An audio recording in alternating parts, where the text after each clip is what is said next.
There's no question Florida received the brunt of Michael's damage, but what the remains will do to Georgia is causing concerns in Washington tonight, but also right here in Metro Atlanta. Let's get straight to Natisha Lance. And Natisha, the last time we talked to you at 10 o'clock, the wind and rain were blowing sideways. Looks like it's pretty much the same.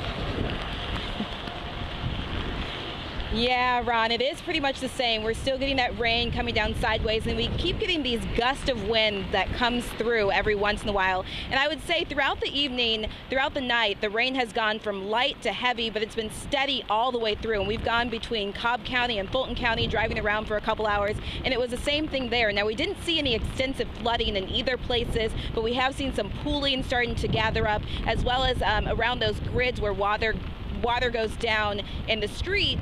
We already are starting to see those starting to collect up a little bit. Now, there is a big fog that is over the city, and the clouds are just zipping through, and we're getting a pretty big wind gust coming through right now.